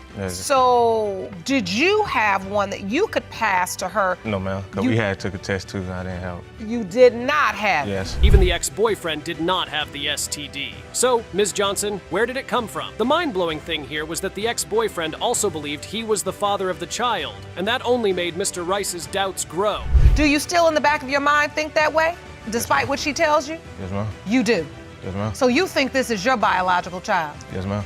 And so, Mr. Rice, I can imagine that only furthers your doubt hearing this testimony, even if you've never heard it before. It does. So I said, okay, she said you should come tomorrow on a Saturday. This was a Friday when he was born. So I called myself while I was still at work. The DNA test people were in the building on that Friday. They would not be there on that Saturday. Wow. First, she had no idea where the STD came from, and now she's ghosting the DNA test. Oh, she is guilty, all right. Anyway, it's time to reveal the results. Let's see if more surprises are waiting to pop out. Pertaining to whether Mr. Williams or Mr. Rice is the father of 6-month-old Jeremiah Johnson, it has been determined by this court the biological father is Mr. Rice. You are the father. How does it feel to know for certain? I feel better. Mr. Angelari was in court, furious as a hungry lion. He had an affair with a married woman and now believes he is the father of her child. Ms. Vargas, on the other hand, claims he can't be the father, and that just got on Judge Lauren's nerves. He stated his case by saying this. Mr. Angelari, you claim the defendant, Ms. Vargas, was married and having an affair with you when she got pregnant. Yes, Your Honor, that's correct. Now, you say she initially told you that you were not the father of her 11-month-old son, but then dropped the bomb that the child was indeed yours. That is correct. After her marriage was over. That is correct. At least one fact has been established. They weren't in a relationship. Ms. Vargas needed a shoulder to cry on, and Mr. Angelari was her perfect subject. But things were about to get very intense. Mr. Angelari claimed that all he wanted to do was be there for Ms. Vargas when her relationship with her husband was rocky. One night, we ended up back at my place. We'd been at the club, we got turned up. We're out there doing our thing. We went to the house, started doing our thing. Our thing? Yeah. Your Honor. That night when we, had sexual intercourse, you planned to get me pregnant. I feel like you did. Oh, no, that's I realize that you may hear some things that will evoke intense emotion. Isn't that just cute? One would even think they were in a beautiful relationship with the way they spoke about each other. Moving on, when Ms. Vargas found out she was pregnant, she told Mr. Angelari that he was the father. After a while, she decided she wanted to work things out with her husband, and that's when her entire story changed. She told me the baby was mine, and the next thing you know, she's telling me it's her husband. I wanted to work things out with my husband, Your Honor. I wanted to do it for him. You gotta face reality. So when you first found out you were pregnant, Ms. Vargas, did you call Mr. Angelari and say this child is yours? Yes, Your Honor. So you told him it was his? I first did. Then you decided I want to try to work this out with my husband, so you tell your husband that it's his. There could be a chance that it was his. Another lie. Looks like her decision to want to work things out with her husband blew up in her face. While trying to work things out with her husband, she told Mr. Angelari that she needed some space and time to figure out a way. But Mr. Angelari just couldn't get the thought of being the child's father out of his head. You asked him to give you some space because you're trying to work this out with your husband. Yes, Your Honor. I moved away anyhow. You respected that to a certain extent, but in your mind, you knew that you could possibly have a child. I had a gut feeling, so come September-ish is when I contacted her husband and her, saying, you know what, Reality, whether you dislike me, whether you like me, you need to let me know if this is my child when the kid is born. She never told me when he was born. I heard from people around town. They aren't wrong about that, though, as the child needs to know who to call daddy and mummy. Even with both of them agreeing that they want to do right by the kid, Mr. Angileri claimed that he felt it in his gut that Ms. Vargas was trying to be shady with him and her husband. Here's why he felt that way. Yes, because the first few months, she's telling me I'm the dad. Then I end up getting a job up north. She told me, well, I want to try to work things out with my husband. I don't want him to try to get me for adultery or have anything happen with my children. I said, well, I can respect that. Do your thing. I moved up to Austin. She still lived down in Temple. I was 45 minutes away. I didn't talk to her. One of my friends that lived down in the same area told me, oh, she's getting big. She's ready to pop. So then come September, my conscience is really wearing on me like. If there is anything these guys are good at doing, trust me, it's arguing. Now, Mr. Angileri felt the only reason Ms. Vargas was coming back to him was because things did not work out for her and her husband. And most importantly, she didn't want her child growing up without a father. I believe if her and her husband were still married, everything was still going well with them, I would never even hear about this. But I also see where she's coming from because she wants her son to have a father. And if he is my son, I want to be his father. I want to be involved in his life. And I want you to be involved. I want you to be there. I'm just hurting for him because I want him to be there for him. And if I'm his father, I will be there for him. Well, something definitely smells fishy about her story. First, she wants Mr. Angileri to be the father of her child, but she initially threatened to put a restraining order on him. Come on, Ms. Vargas. Something isn't right. Mr. Angileri had some evidence to back up his accusation, and here's what he showed the judge.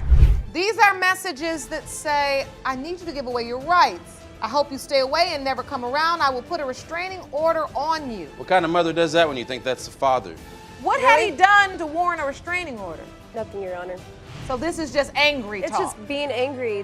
I mean, he wasn't there. He would always make excuses saying, oh, I can't send you money. One time, he said he was gonna send me money. I waited at Walmart for him to send the money. From her tone, Judge Lauren is starting to lose her cool, trust me. One of the reasons Ms. Vargas changed her mind was that she claimed that as the baby got older, she noticed that he started to look like Mr. Angileri. But did Mr. Angileri feel the same way about the child?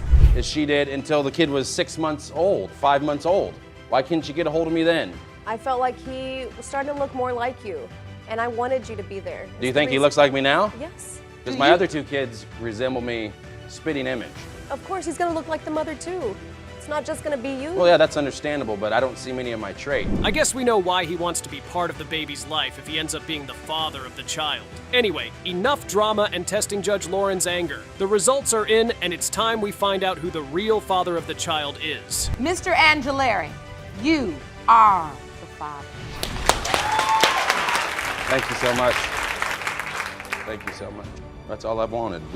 Like you said, everybody makes mistakes, but it's all about how you come out of it. Everything about this case was just wrong. Mr. Kiesel was in court, claiming that the results would either break or save his marriage. After his wife told him that there was a chance he might not be the father of their child, he dragged her to court with the hopes of proving that he was the father. He began his case like this. So you say your marriage depends on today's paternity results after your wife announced that the child she is currently pregnant with may not be yours. You are here to prove you are the father and save your family. Is that correct? Yes, your marriage has been put on the line.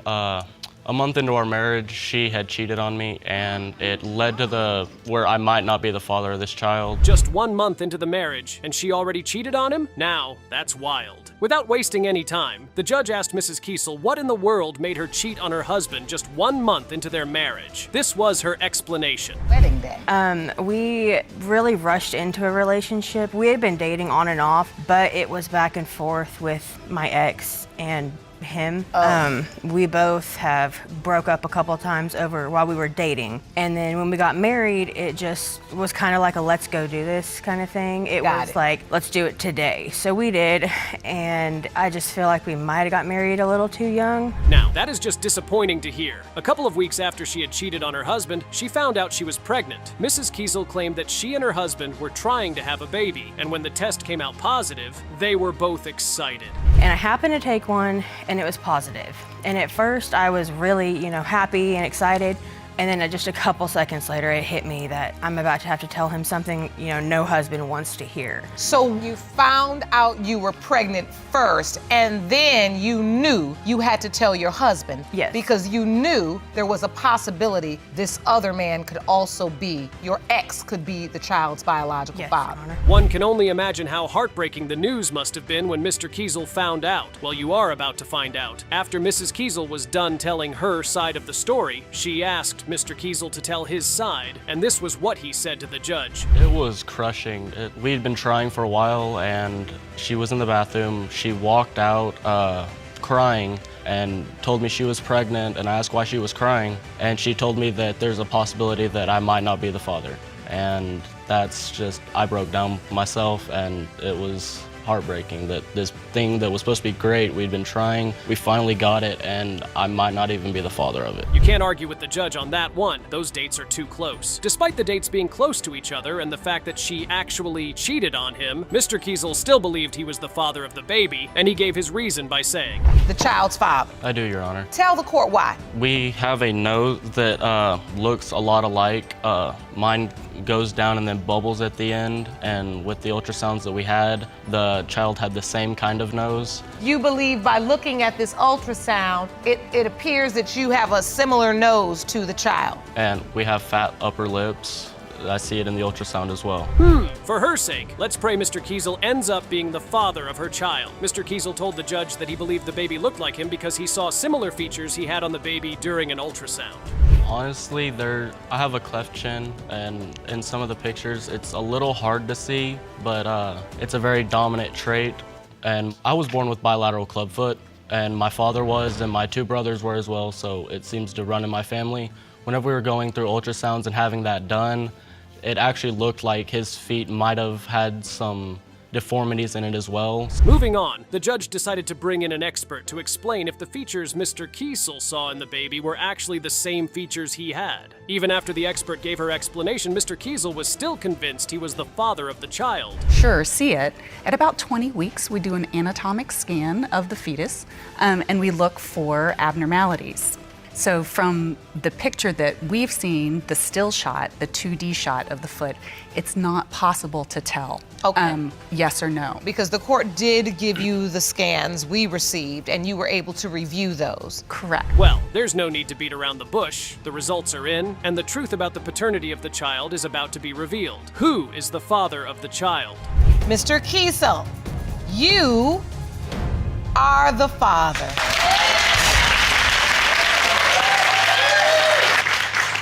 I know that has to feel good. A little bit. How's it feel, sir? Amazing. I'm so happy for you. And I know those are tears of joy. In this case, Ms. Moody was present in court to prove to the defendant, Mr. Brackens, that he was the father of her 2-year-old daughter. She hoped that the result would save her family, and they could go on to live happily ever after. Their case began with her saying, you could see it in her eyes. Her family meant everything to her. So how did they go from having a beautiful family and almost getting married to doubting the paternity of the child? Ms. Moody took the floor and told the judge that she was mostly to blame for the mess. Ms. Moody, you have petitioned the court for a DNA test to prove that the defendant is the father of your 2-year-old daughter, Railen. You hope these results will save your family. Is that correct? Yes, Your Honor. Mr. Brackens, you say the plaintiff admitted to sleeping with another man, and your doubt is overwhelming. But if the DNA results shock you, you'd consider staying together. Is that correct? Yes, Your Honor. Well, you heard Ms. Moody. She claimed she wasn't getting all the physical attention she wanted, and so she kicked it in bed with another man. The crazy thing was that even when Mr. Brackens came back, she was still kicking it in bed with the other man. After graduating high school, we lost, went our separate ways. He went to school, I went to school, and when we caught back up, Anthony was away, he was out of town for a while, and we were contacting each other over social media. And just through social media messages and conversations, I was literally head over heels for him off top. I fell in love with this man. She had a double life. Looks like she's about to pay the consequences for that. Ms. Moody never mentioned any of it to Mr. Brackens. When asked how he found out she was cheating on him, this was how he broke it down to the judge. When Mr. Brackens came back in town, I continued to entertain this other man for several weeks. Mr. Brackens, did you have any idea this was going on? Your Honor, the whole time I was away, it felt like we were in a committed relationship. It felt like it was one-on-one together the whole time we were together. And like, I come back home and it was someone else and... Moving on, after running her sexual escapades with both Mr. Brackens and the other guy, Ms. Moody found out she was pregnant a week after she broke things off with the other guy. She claimed she felt really bad for hurting Mr. Brackens and was willing to do anything to make it right. So how soon after you broke up with the other man did you find out you were pregnant? A week and a half. Okay. So the doubt is real. The doubt is very real. Yes. I praise this man for being there from day one because he's knew ever since then, the day that he gave me the ultimatum to be with him or to be with this other man. And I chose him. Even though I had done so much garbage, he didn't hold it against me. He respected that enough that I was okay. Mr. Brackens must really love Ms. Moody and still want to stay with her after all she did. After Ms. Moody had taken a pregnancy test, the results came out positive, and the moment Mr. Brackens learned about the results, he immediately felt the baby could be for the other guy. She went in my bathroom, took the pregnancy test. I busted in on her. She tells me it's positive, she's pregnant. So instantly, I'm like, in my head, I'm thinking, okay, maybe it could be another guy, but I take it upon myself. I want this kid to be mine. This is my kid. I'm not worried about this other guy. And yet, despite your devotion, your doubt still kept creeping in. With those tears dropping from his face, you can tell Mr. Brackens is beyond hurt. Even with all that had been said in the courtroom, Ms. Moody still claimed she was 100% certain that the baby belonged to Mr. Brackens. To me and so many other people, she looks just like him to me. And I hope it's not my feelings, my emotions getting in the way of that. But it's also because when I look at my daughter, I see him. I don't see me, I see him. Her little attitude, her little sassiness. It is Mr. Brackens to a T. It's not just me going off of my own faith and what I want. It's my child's actions as well. Looks like she didn't want the other guy anywhere near her child. Anyway, the wait is over. Let's bring this heartbreaking story to a close. After all that had been said, this was the verdict Judge Lauren gave. Mr. Brackens, you are her father.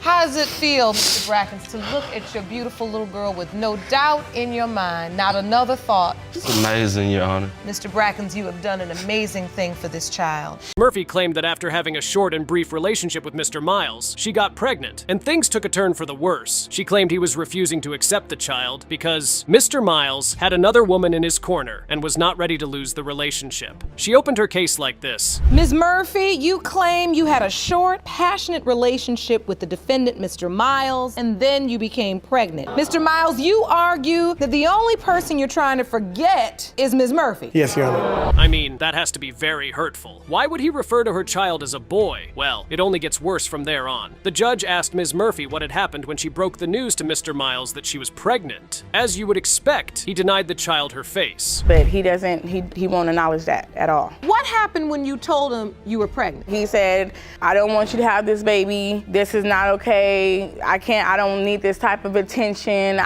He didn't need it. You know, he was man enough. Well, that jumped out of the box. I wasn't expecting that at all. Is Mr. Miles trying to say she was fooling around with other guys? I guess we'll see. While he went on to tell the judge how he heard about Ms. Murphy's cheating affairs, she called him a liar by saying this. That's a lie. When I was talking to him, I was only talking to him because I was so busy about how am I going to get back to his house? How am I going to get over there and see him? I really liked him at the time that we were seeing each other. I was not talking to anybody. All that he's saying is a lie. The truth, bombs just keep dropping. Did she just say he was sleeping with one of her family members? Oh, Mr. Miles has some serious explanations to give, but trust me, it even gets worse. Mr. Miles goes on to tell the judge that he was actually in a sexual relationship with the same family member who told him things about Ms. Murphy. So you were in a sexual relationship with a family member? Correct, and she knew that. Before Your Honor. You two had a sexual relationship? Your Honor. Yes, and she was fully aware of And that. what did that person say specifically? She told me specifically, I don't know why you're dealing with Tanisha. Mr. Miles is making some serious allegations against Ms. Murphy. Could they just be allegations? Or does Ms. Murphy actually have some skeletons in her cupboard? Well, the judge turned to Ms. Murphy and asked her to give her own side of the story. And this was how she began her story about what happened. I never knew that he was dealing with any of my family. That's ridiculous. Were you dating, seeing Mr. Miles exclusively, or were you all in an open relationship? I never knew about it being an open relationship. At least we know one thing. These two can never agree on anything. It's from one argument to the next. Moving on, the next piece of evidence Mr. Miles had was the fact that he claimed Ms. Murphy smelt like sex on one of the days she came over to his house. My evidence is this, okay? Every male and female know what sex smells like. She came over to my house smelling like she had sex with somebody. You can tell she was potent. I'm just keeping it real. I came over your house. Let me know that she was getting around was the fact that every single time she was around. I mean, Judge Lauren is right. Mr. Miles did not have any concrete evidence to show that she was actually messing around with another man. Anyway, Mr. Miles had a witness, and it was none other than his wife. This is what she had to say when she took the stand. I know nothing about Tanisha or Takori at all. Right. I found out we got together in 2012. I found out in 2013. And so when you found out, that was just a year ago that you found out. Right. Wow. So, there are other baby mamas in the picture. Mr. Miles has been one busy man, all right? They kept yelling and arguing at the top of their voices, and Judge Lauren just had enough. I'm trying to tell you all are way off path to something constructive. Everything is leading us in the wrong direction, and when we should be leading to trying to find some type of answer. They got on her nerves really well. Anyway, enough with all their arguments and rants. The judge had enough and decided to reveal the results of the DNA test. This was how it went. Mr. Kiba Miles, you are his father. Thank you. I have no reason to lie. I have no reason to lie. That is such a relief. Not by myself, but by myself. You know what I'm saying? He don't have to do nothing if he don't want to do it. Mr. Kiesel was in court, claiming that the results would either break or save his marriage. After his wife told him that there was a chance he might not be the father of their child, he dragged her to court in the hopes of proving that he was the father. He began his case like this. Mr. Kiesel, you say your marriage depends on today's paternity results after your wife announced that the child she is currently pregnant with may not be yours. You are here to prove you are the father and save your family. Is that correct? Yes, sir. Just 1 month into the marriage, and she has already cheated on him? Now that's wild. Without wasting any time, the judge asked Mrs. Kiesel what in the world made her cheat on her husband just 1 month into their marriage. This was her explanation. It's been 1 month after your wedding day. We really rushed into a relationship. We had been dating on and off, but it was back and forth with my ex and him. We both have broke up a couple of times over while we were dating. And then when we got married, it just... Now, that is just disappointing to hear. A couple of weeks after she had cheated on her husband, she found out she was pregnant. Mrs. Kiesel claimed that she and her husband were trying to have a baby, and when the test came out positive, they were both excited. And I happened to take one, and it was positive. And at first, I was really, happy and excited. And then just a couple seconds later, it hit me that I'm about to have to tell him something, no husband wants to hear. So you found out you were pregnant first, and then you knew you had to tell your husband. One can only imagine how heartbreaking the news must have been when Mr. Kiesel found out. Well, you are about to find out. After Mrs. Kiesel was done telling her side of the story, she asked Mr. Kiesel to tell his side, and this was what he said to the judge. It was crushing. We had been trying for a while, and she was in the bathroom. She walked out crying and told me she was pregnant, and I asked why she was crying, and she told me that there's a possibility that I might not be the father. And that's just, I broke down myself, and it was heartbreaking that this thing that was supposed to be great, we'd been trying. You can't argue with the judge on that one. Those dates are too close. Despite the dates being close to each other and the fact that she actually cheated on him, Mr. Kiesel still believed he was the father of the baby, and he gave his reason by saying, the child's father. I do, Your Honor. Tell the court why. We have a nose that looks a lot alike. Mine goes down and then bubbles at the end, and with the ultrasounds that we had, the child had the same kind of nose. You believe by looking at this ultrasound. For her sake, let's pray Mr. Kiesel ends up being the father of her child. Mr. Kiesel told the judge that he believed the baby looked like him because he saw similar features he had on the baby during an ultrasound. I have a cleft chin, and in some of the pictures, it's a little hard to see, but it's a very dominant trait. And I was born with bilateral clubfoot, and my father was, and my two brothers were as well, so it seems to run in my family. Whenever we were going through ultrasounds and having that done. Moving on, the judge decided to bring in an expert to explain if the features Mr. Kiesel saw in the baby were actually the same features he had. Even after the expert gave her explanation, Mr. Kiesel was still convinced he was the father of the child. At about 20 weeks, we do an anatomic scan of the fetus, and we look for abnormalities. So from the picture that we've seen, the still shot, the 2D shot of the foot, it's not possible to tell yes or no. Because the court did give you the scans we received, and you were able to review those. Correct. Well, there's no need to beat around the bush. The results are in, and the truth about the paternity of the child is about to be revealed. Who is the father of the child? Now it is time to find out. Mr. Kiesel, you are the father. I know that has to feel good. I'm sorry. A little bit. How's it feel, sir?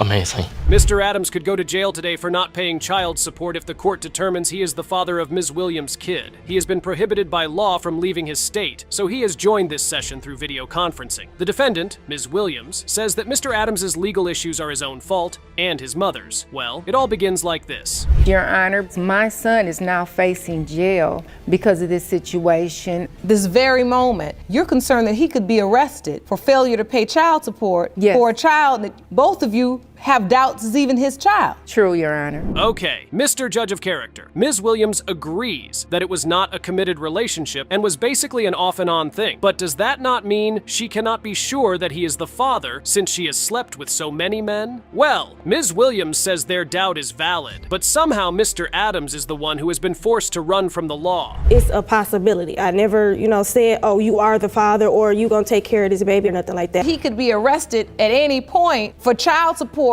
may or may not be his. He said, I'm hungover. He was giving me excuses, basically. It wasn't for no money at all. No one ever wants to be at fault for these sorts of things. However, Ms. Williams has a whole lot more to share, and that makes this case one of the messiest ones to have ever appeared in paternity court. When you got pregnant, you didn't even include Mr. Adams in this equation. No, I didn't. You thought it was your ex's. And your ex said, well, it's mine too, and you all went through this whole process, but then you had a test, it was not your ex's. So immediately then you said, it was Mr. Adams. Yes.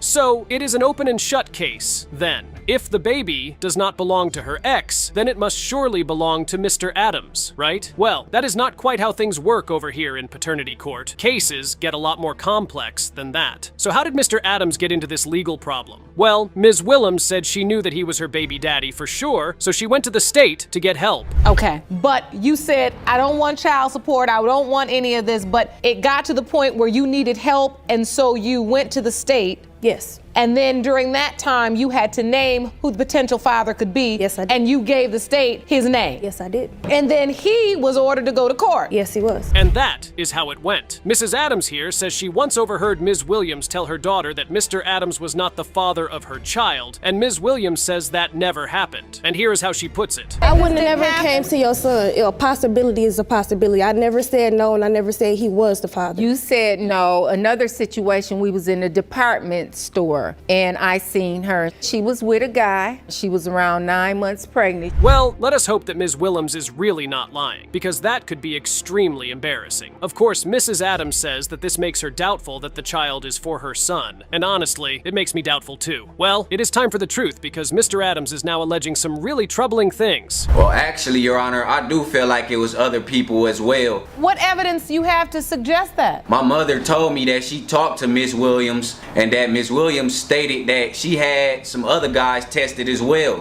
That was my ex I had tested. There were no other guys, it was just one. It's just the ex, right? Okay then, if you say so, Ms. Williams. Mrs. Adams and Ms. Williams have been quite cordial up until this point, but something sparks between them, and then they start shouting at each other in court. If she would have known who the father of her child was from jump, it don't matter. If that child is the child of my son, it'll be my grandson. Okay, I'm a single mother. And I'm a single mother. Stop stripping I'm a single mother. I sure did shake my butt. Yes, I did. And I took care of my son at the end of the day. There is surely no love lost between these two. Anyway, it is time to get this over with and see if Ms. Williams has been lying all this while. Is Mr. Adams the father, or is the father another man? That Mr. Adams is not the father. Take me off child support, baby. Mr. Adams, you done come to the wrong courtroom clowning. This is not a joke. Your future was on the line. Mr. Hunter caught Ms. Davies in the act of cheating on him and then called off his wedding to her. He is also now disputing the paternity of Ms. Davies' son, Jaden, and believes he is not the father. Ms. Davies says all of this is a lie, and Mr. Hunter is basically seeing ghosts. Here is how Ms. Davies begins her case. Ms. Davies, you say that after being with Mr. Hunter for 5 years, he's now given into lies and rumors about your past, scrapped your wedding plans, and is now denying your son Jaden. Is that correct? Yes, Your Honor. Mr. Hunter, you say you've never fully accepted that Jaden is your son because Ms. Davies has a questionable past. In fact, you say you believe you even caught her in the act of cheating on you. This sounds like a really confident woman. A woman as confident as Ms. Davies can surely not be lying about the paternity of her child, right? Such weird things never happen in paternity court, right? Right? Anyway, Ms. Davies says she is not the cheat in this relationship, and the cheat is actually Mr. Hunter. But then I started finding text messages, phone calls from other females. So at that point of the relationship, Your Honor, I no longer trusted him at all. Well, I found messages in her phone too, same thing. So that's why I started doing the things I was doing. Messages from whom? Messages like, when you coming out, can I come get you? When we gonna hang out? From men? Yes, from men. Miss Davies, were you entertaining other men? Oh, so both of them just continued cheating on one another. That cannot be healthy. But Ms. Davies has a good reason for cheating on her husband. Yes, she actually does, if you can believe it. And she does us the favor of sharing that reason with us. Then I decided that, okay, two can play that game, and I decided to go out and talk to someone else. Now, once you did that, what happened? Well, once I did, I briefly had a relationship with the guy. We were sexually together a few times. Did you use Why protection? shit with me? A couple times we did not, Your Honor. All right. So that's pretty much why we're here. Yes. Well, she did not sleep with the man. She was just sexually in contact with him. Anyway, Ms. Davies soon got pregnant off that one sexual contact, and now we have got to ask the million-dollar question. How does she know that the baby belongs to Mr. Hunter instead of some other man? Let us hear from her. I was 100% sure at the time, but I wanted Devon to be the father because he has been there in my life for, at this time, we've been together like 2.5 years. All right, so now we're getting honest now, and Right. that's what we're here to do. Right. The truth is when you told him you wanted him to be, Yes. but you didn't know for certain. Yes, Your Honor. When she told you she was pregnant, Mr. Hunter, how about you? What did you feel in that moment? Immediately I said I have doubt. At least we are now getting some sorely needed truths in this building. Mr. Hunter says he immediately had paternity doubts when she told him she was pregnant. He based this doubt on rumors and things he had heard and seen himself. So, what did this man hear and see that made him doubt that his partner was carrying his baby? People tell me that she been hanging out, hopping in and out of cars, you know what I mean? I had a friend that told me they went to a party one time and she hooked up with some guy at the party. That was around the time when the baby was finna be conceived. You're not denying it, you just smirking, Miss Davies. What's the story? I did go to parties, but as far as me hooking up with the guys at a party, that is false, Your Honor. Well, maybe that is false, Ms. Davies. But you literally just told us now that you had sexual contact several times with another man. So Mr. Hunter is right to have a mountain of paternity doubts. Mr. Hunter has another interesting story for us. I'm at her house, right? She let me stay over her house. I had been drinking, so I want to go lay down, right? I accidentally fall asleep longer than I'm supposed to, so she's thinking I'm gone. She brings another guy and another girl upstairs into the room while I'm in there. So then she makes me leave. That is true, Your Honor. That's true. Okay. That is true. Now, well, explain that. Wait, I was kind of wrong. Mr. Hunter should not have a mountain of paternity doubts. He should have several mountains of one and maybe a C or two as well. Ms. Davies kind of explains it away, but her explanation is not quite helpful. Just listen to her. I did let him come over because he was drinking. He said he needs to sleep it off for a while. So I'm thinking he's gone. And so I did come with the guy and the girl to my house and my room. What were you bringing the guy and the girl in your room to do? Your Honor, We all know what that's finna do. we did plan on having sexual encounter. Me and the guy and the girl. So there are now at least two different guys in the equation, and somehow Ms. Davies insists that her son belongs to Mr. Hunter. She gets so upset about everything that she starts to cry. And that just makes Mr. Hunter tell the court even more embarrassing stories. Listen to him go. You can't be too hurt right now, 'cause it's not the first time. I caught her in the kitchen. We sitting in the living room one day, and then she gets up and walks to the kitchen, and she's in the kitchen for like maybe 10, 15 minutes. She's supposed to came back already. I walk around to the kitchen, and she's damn near standing in between this guy's legs. Like, you know what I mean? What is that about? What is this about? Because you say it hurts to hear you. You say, hold on now, Mr. Hunter, because you're not innocent, but I'm more concerned about Ms. Davies in this moment. You know what? We have heard enough. It is time to check out the DNA test results and see what is actually going on here. Is Ms. Davies just a big fat liar, or is Mr. Hunter just trying to run from his responsibilities? Mr. Hunter, you are not the father. I told you. I'm very sorry. Don't cry now. Oh my God. Ms. Davies, are we to assume that this other gentleman is Jaden's biological father, the one you spoke about in your testimony, or is there someone else? Let's be honest. No, there's no one else, Your Honor. I know the other guy has to be the father.